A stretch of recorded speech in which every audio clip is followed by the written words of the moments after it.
이사야 29장 13절 14절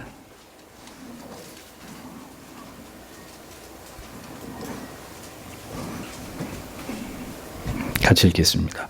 주께서 가라사대 이 백성이 입으로는 나를 가까이하며 입술로는 나를 존경하나 그 마음은 내게서 멀리 떠났나니 그들이 나를 경외함은 사람의 계명으로 가르침을 받았을 뿐이라.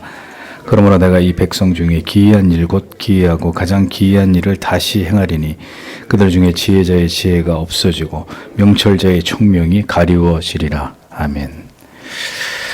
10장 법을 제정하는 권세, 그 권세를 빌미로 영혼들에게 저질러진 교황과 그 신복들의 극히 야만적인 횡포와 사륙, 그 가운데 예배의식에 관한 교회 법들의 부당함과 어리석음 16, 17, 18항을 오늘 해설하도록 하겠습니다.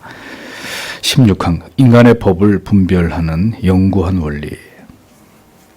칼빈이 로마 가톨릭이 만들어낸 다양한 의식과 법과 제도에 대해서 일갈하는 바는 이것입니다. 언제나 인간이 만든 것들 속에 미신적인 요소들이 끼어들어서 사람들이 자기들이 꾸며낸 것들로 하나님을 예배하려고 하는 그 유혹을 이기지 못할 때 그런 이유에 의해서 만들어진 법이나 종교적인 의식들, 이것은 반드시 극심한 악행들로 전락되게 되어 있다 하는 바로 이 점입니다. 그렇게 될 경우를 하나님께서 모두 아시고 이것을 간과하지 않으시고 모든 시대에 걸쳐서 해당되는 저주를 말씀하신 것입니다. 그 분명한 경고가 방금 읽은 이 성경의 말씀인 거죠. 어리석은 사람들의 가르침에 의지해서 자기들이 만든 방법으로 하나님을 예배할 때 자기들이 좋아하는 말씀으로, 좋아하는 음악으로, 좋아하는 순서를 따라 그렇게 임의대로 그렇게 시대의 흐름을 따라 상황에 따라 하나님을 예배하게 될 때 하나님은 그런 자들의 지혜와 명철을 모두 거두시겠다고 말씀하는 거예요.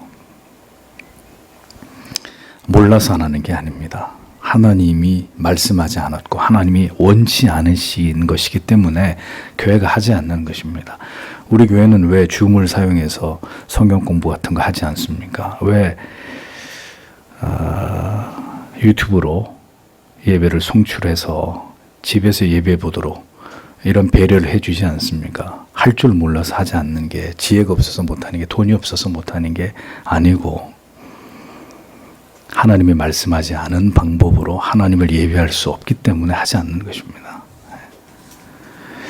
하나님의 수많은 경고를 무시하고 고의적으로 이 어리석은 올무에 자기들을 얽어매는 자들은 계속해서 그들이 하나님을 올바로 신앙하고 있다고 여기고 싶을지라도 그들은 어리석음과 목매함에 빠져서 온갖 그릇된 것을 수용하게 된다라고 칼빈은 비판을 합니다.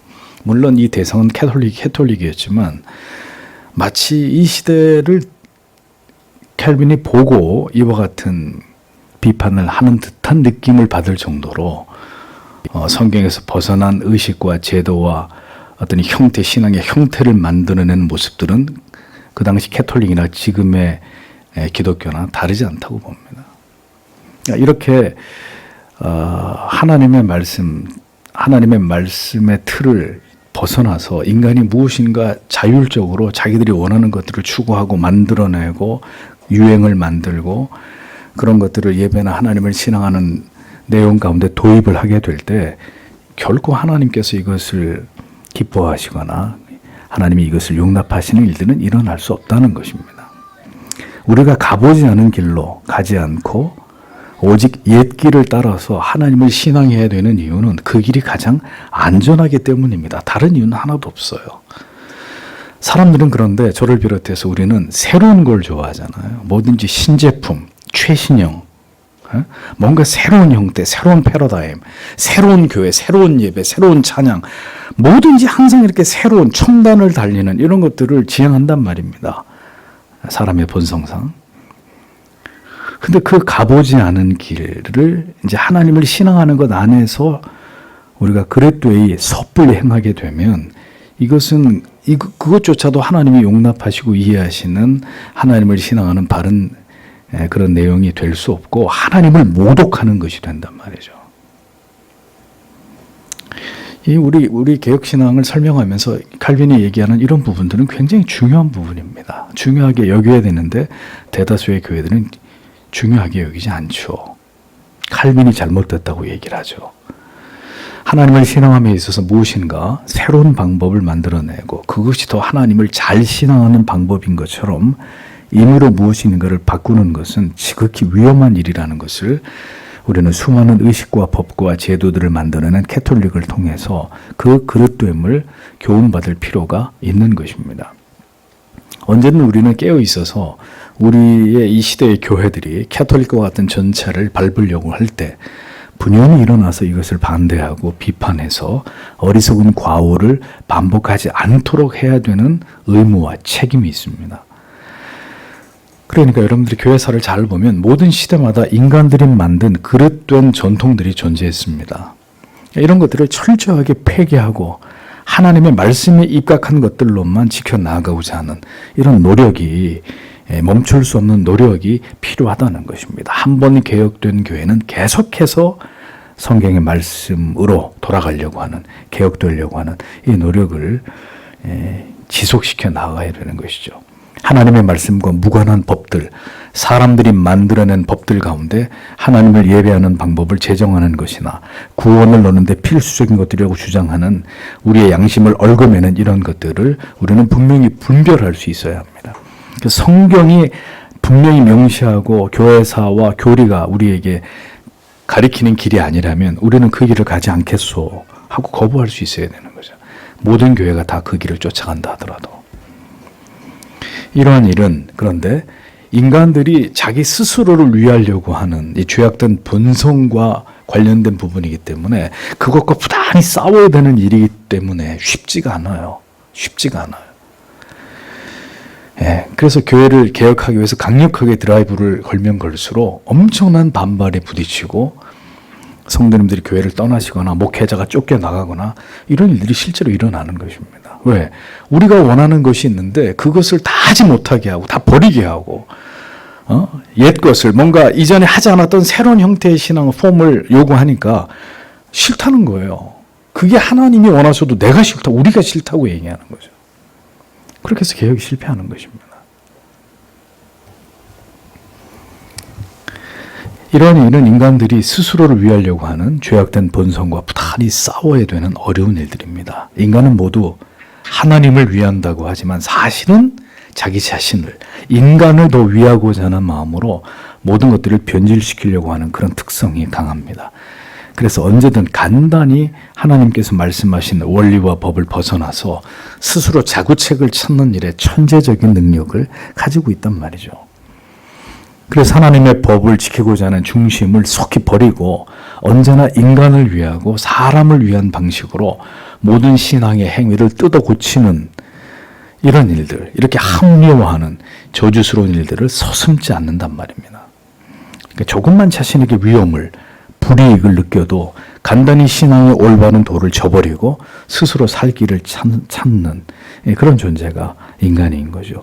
도대체 누구를 위해서 하나님을 믿는 것인지 알 수 없는 이런 노릇이 교회 안에서 비일비재하게 일어나고 있는 것이 오늘의 교회의 현실입니다. 캐톨릭이 만든 모든 법이나 의식이라고 하는 것들이 하나같이 참된 경건의 실천이 아니라 쓸데없고 하찮은 것들이거나 탐욕스럽고 추잡한 이득을 위해 계산된 것들이거나 아니면 지키기 매우 어렵고 미신으로 더럽혀지는 것들로 그 안에 얼마나 많은 악이 존재하고 있는지를 우리가 안다면 마찬가지로 오늘의 우리의 신앙 안에서도 성경이 말씀하고 있지 않은 온갖 잡스러운 것들, 미신적인 것들, 우상숭배적인 요소가 있는 이런 것들을 만들어 놓고 그것으로 하나님을 신앙하려고, 아니 정직하게 말하면 복을 받으려고 하는 이런 모든 인간의 저열하고 어리석은 시도들이 모두 그릇되고 악한 것이라는 것을 깨달아야 한단 말이죠. 복을 받기 위해서 교회가 무엇인가를 성도 여러분들에게 주문할 때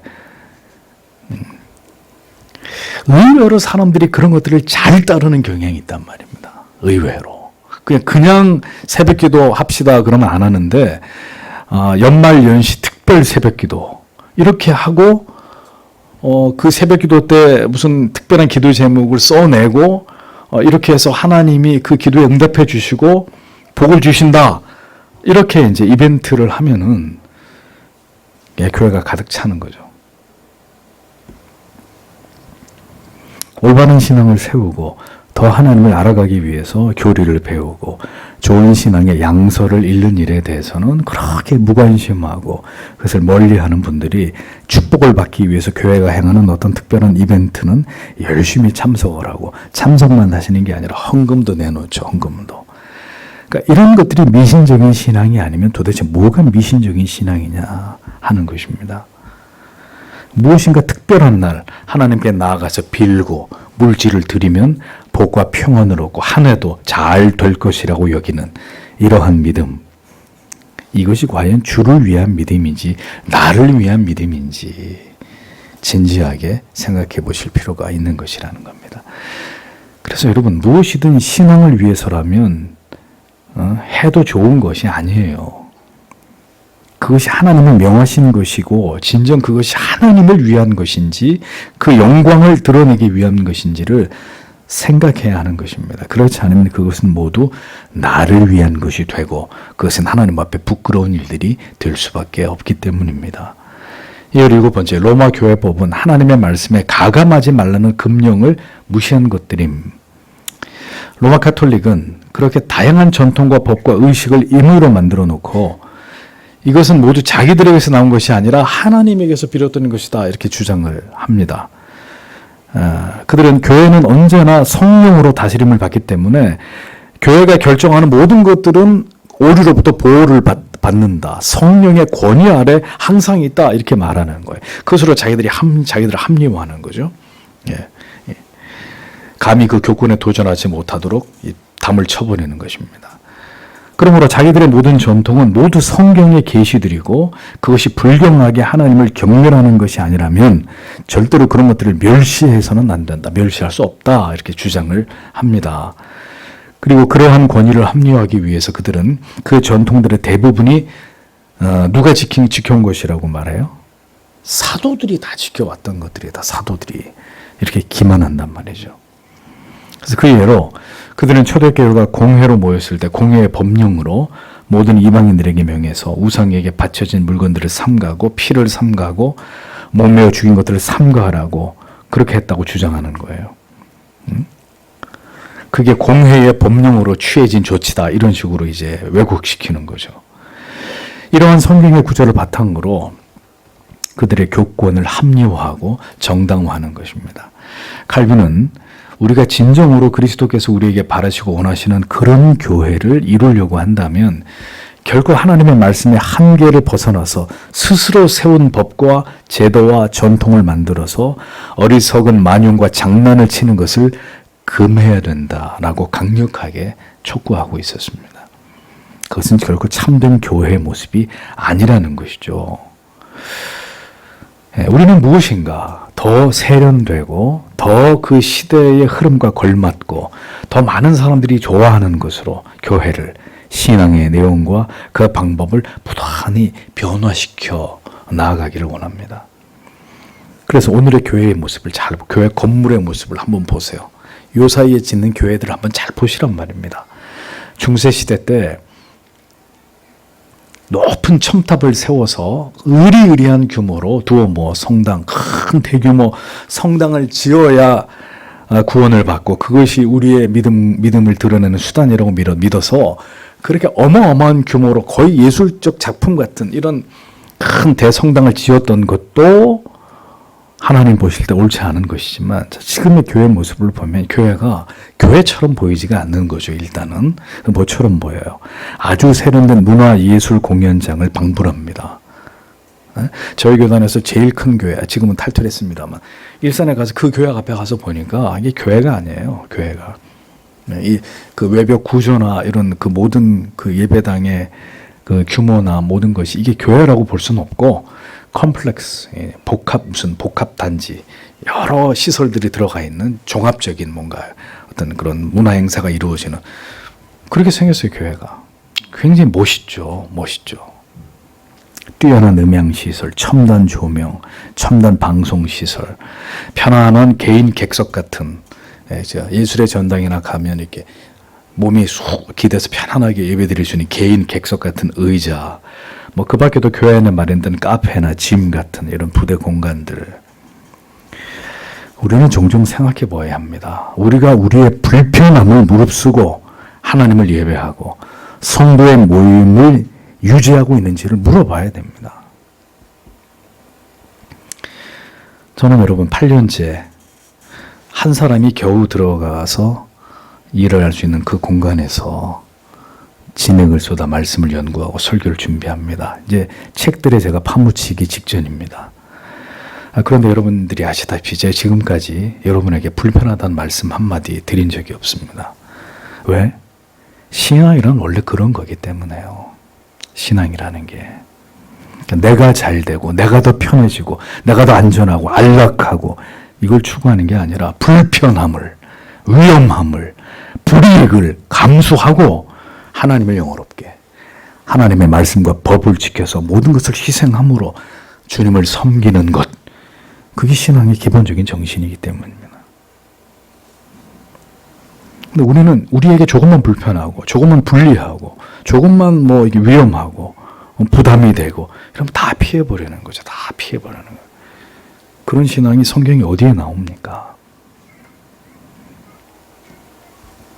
이제는 조용히 기도합니다. 하나님의 때 하나님의 방법대로 해결되기를 구하면서 최선을 다하는 거예요. 신앙은 하나님을, 교회를 나에게 맞추는 것이 아니고요. 그러면 카톨릭처럼 인본주의로 가는 거예요. 신앙은 나를 하나님께, 성경에 입각한 교회의 모든 질서와 권위 아래다가 두는 것입니다. 그게 신앙입니다. 성경이 말씀하는 올바른 신앙의 모습입니다. 이것을 버리고 개인을, 자신을, 인간을 앞세우기 시작하면 망하는 것입니다. 하나님과 무관한 종교가 될 수밖에 없는 것입니다. 신명기 12장 32절에 내가 너에게 명령하는 이 모든 말을 너희는 지켜 행하고 그것에 가감하지 말지니라. 자, 하나님의 이 말씀은 명백히 교회에 선포되어 영원히 효력을 발생하는 진리다라고 칼빈이 얘기를 합니다.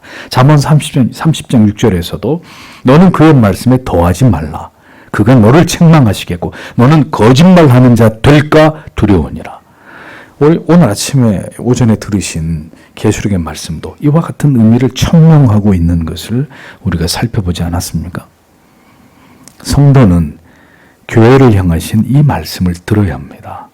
이러한 진리가 칼날처럼 서 있는데 감히 참남하게도 하나님의 가르침에 자기 마음대로 아무 것이나 끌어다 붙이고 혼합하는 일을 자랑하는 캐톨릭이나 이 시대의 교회들이 모두 동류라고 볼 수밖에 없는 거예요. 캐톨릭하고 우리하고 다른 게 아니라 똑같은 거예요. 하나님 보실 때는. 하나님의 명령에 반항하는 자들이기 때문에 이러한 주장들에 절대로 동조해서는 안 된다고 칼빈은 목소리를 높입니다. 그들은 교회일 수 없습니다. 하나님의 말씀에 제한을 받지 않는 인간의 자유는 자유가 아니라 방종일 뿐이죠. 하나님께 예배하는 일과 구원에 관한 말씀들에 관해서 하나님의 말씀에 결코 가감하지 말라는 말씀을 교회는, 성도는 반드시 지켜 행해야 합니다. 근데 그게 전혀 복잡하지도 않고 희미하지도 않고 애매하지도 않은 것들이다 라고 칼빈이 얘기를 합니다. 이 진리에 거스리는 자들이 되지 않으시기를 바랍니다. 내 마음대로 내 일을, 내 가족의 일들을, 내 직장의 일을 해도 괜찮은 그런 주일은 없어요. 불가항력적인 일이 아니고 목숨이 경각에 달린 일이 아니면 성도는 교회에 나와서 예배 드리는 것입니다. 우리가 지금 하나님의 법을, 계명을 어기고 있는 것이 아닌지, 그것이 어떻게 죄가 되지 않는다고 생각하는 것인지, 이런 부분들을 깊이 생각해 봐야 합니다. 신앙은 목숨을 거는 거예요. 타협하지 않고 바른 길을 가는 것입니다. 돌을 맞고 멸시와 조롱을 당하는 일이 있어도 이제 교회와 성도가 가야 되는 그 길로 가야 되는 것입니다. 다른 길은 없어요. 다른 길을 자꾸 만들려고 하는 거죠. 이 성경에 말하는 그 길은 너무 부담스럽고 좁고 위험하고 찾으니까 적고 힘들어요. 응? 많은 희생과 대가를 치러야 돼요. 그러니까 그 옆으로 다른 길을 내놓는 거예요. 다른 길을. 우리가 쉽게 갈 수 있는 길을. 가톨릭은 율법이 아니라 복음으로 이러한 금령들을 이해해야 된다는지 이런 입장을 취합니다. 이렇게 빠져나올 구멍을 찾는 거죠. 그러나 하나님을 경외하고 사랑한다면 그런 변명으로 면피하기보다는 율법이든 복음이든 결코 성경의 진리에 가감할 수 없는 금령을 더 따라야 되는 것이고 이것을 준수하는 것이 마땅한 것이라는 것입니다. 사무엘상 15장 22절 23절은 여호와께서 번제와 다른 제사를 그의 목소리 청종하는 것을 좋아하심같이 좋아하시겠나이까. 순종이 제사보다 낫고 듣는 것이 수양의 기름보다 나으니 이는 거역하는 것은 점치는 죄와 같고 완고한 것은 사신 우상에게 절하는 죄와 같음이라 라고 기록하고 있습니다. 그러니까 인간이 스스로 필요에 의해서 고안하고 만들어낸 것들이 교회의 권위에 의해서 전통이라는 미명하에 유지될 때 이는 불경의 죄를 면할 수 없고 우리가 결코 받아들일 수 없는 것들이 교회에 유입되었다는 것을 우리는 가톨릭을 통해서 보게 되는 것입니다. 그렇다면 오늘의 교회 안에도 이러한 요소들, 미신적이고 인본주의적이고 기복적인 요소들 어떻게 해야 됩니까? 교회가 철저하게 발본색원해서 계속 교회는 성경이 말씀하는 그 본질을 따라서 개혁도에 나아가야 된다는 것을 잊지 말아야 한다는 것입니다. 18번째로 로마 교회의 전통으로는 사도들에게서 비롯된 것이 아님. 교회라는 이름으로 강요된 인간이 만든 이 전통의 횡포에 대해서 칼빈은 맹렬하게 비판하고 있습니다. 그들은 교회의 권세에 대해서는 목소리를 높이지만 주께서 교회에게 주신 명령과 그 명령에 대해서 교회가 온전히 순종해야 된다는 사실은 숨기고 있다고 말합니다. 그러니까 여러분 잘 보십시오. 항상 어리석고 타락한 종교 지도자들의 특징은 자기들의 이익을 위해서는 엄청나게 권위를 강화해요. 권위를 강화합니다. 그렇게 하기 위해서 뭘 사용하죠? 성경을 사용해요. 성경을. 하나님 말씀 인용해 가면서 논리의 궤를 맞추는 거죠. 그런데 정작 성경이 말씀하는 바른 교리, 바른 신앙을 지키는 일에 대해서는 어떻던가요? 무관심해요.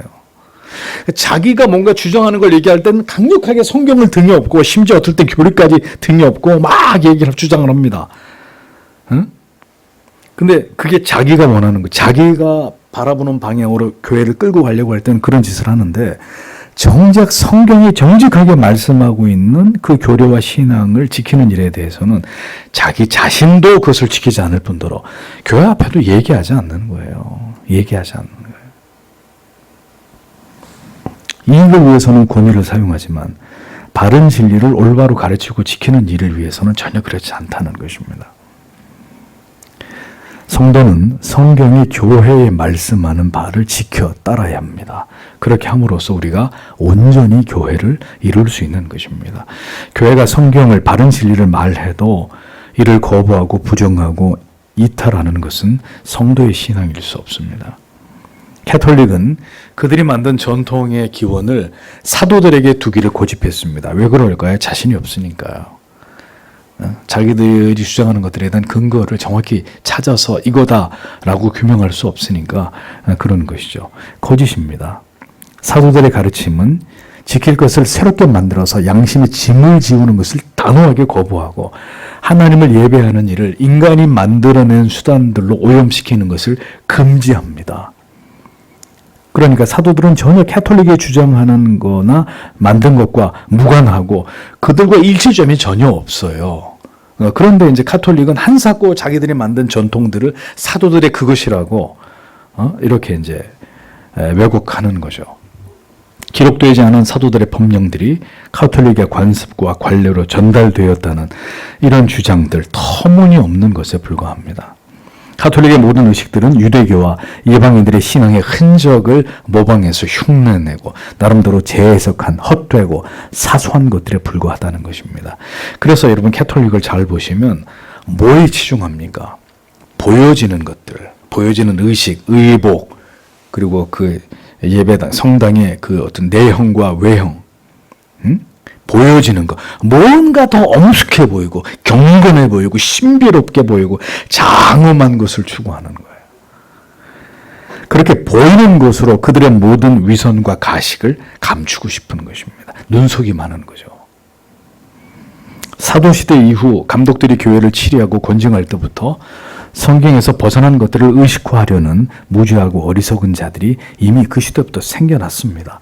이후 세대가 거듭될수록 이러한 성경에서 벗어난 의식과 법과 제도들을 만들어내고자 하는 움직임들은 계속 가속화됐고, 그래서 교회는 점점 더 타락의 일로 가게 된 것입니다. 그 결정체가 교회사 속에 그 결정체로 나타난 이단적인 그리고 기형적인 교회가 바로 가톨릭이란 말이죠. 그런데 그들은 그들이 만든 모든 의식들이 사도들에 의해서라고 말하면서 그들의 모든 그릇된 전통들을 합리화하고 있으니 이것은 곧 그들이 교회가 지켜야 될 모든 도에서 변질시키고 그것을 파괴하고 그랬던 것으로 타락시킨 장본인들이라는 것을 스스로 인정한 셈이 되는 것이라는 거죠. 자, 가톨릭은 그렇다고 치고 문제는 오늘의 교회의 모습입니다. 오늘의 우리들의 모습입니다. 루터를 통해서 교회를 개혁하신 하나님께서는 칼빈을 통해서 올바른 신학 사상과 체계를 세우시고 개혁된 교회들이 지키고 따라야 될 분명한 표지를, 신학적, 교리적 표지를 주셨습니다. 자, 그럼에도 불구하고 교회가 개혁된 지 500여 년이 지난 오늘 개혁된 교회들이 또다시 가톨릭의 그것을 무섭도록 쫓아가고 답습하고 있으니 참으로 기가 막힐 노릇이 아닐 수 없는 것입니다. 여전히 교회는 가톨릭이 그러했듯이 인간들에 의해서 만들어진 새로운 전통, 새로운 관습, 새로운 의식들, 어떤 프로그램들, 이런 것들이 만들어지고 제 멋대로 하나님의 법을 어기고 새롭게 고안한 뭔가 새로운 것들로 교회가 계속해서 더럽혀지고 있는 이런 현실들을 오늘 우리가 보고 있는 것입니다. 중세 시대도 유행했던 신비주의가 지금의 교회 안에 버젓이 등장하고, 새 것이 없어요. 성경도 그렇지만 이단들이 행했던 모든 것들도 각 시대마다 약간만 그 형태가 변형되고 내용이 더 진화해서 끊임없이 다시 재생산되고 다시 교회에 나타나고 그것이 유행을 만들어내고 이런 일들이 지루하게 반복되는 것입니다. 그러니까 우리가 뭘 깨닫습니까? 인간은 어쩔 수 없는 존재구나 하는 걸 깨닫는 거예요. 인간은. 아무리 개혁하고 개혁해도 다시 타락한 원래의 본래의 모습으로 되돌아갈 수밖에 없는 게 그게 인간이란 말이죠. 그러니 뭐죠? 오직 주의 은혜만이. 그래서 만약에 이 시대에 2021년 오늘 다시 하나님이 교회를 개혁시키는 엄청난 일을 단행하셨어도 또다시 한 몇백 년, 200년, 300, 500 지나면 또 역사는 이 지루한 현실을 또 반복하고 있을 거라는 거죠. 왜? 그게 인간이니까.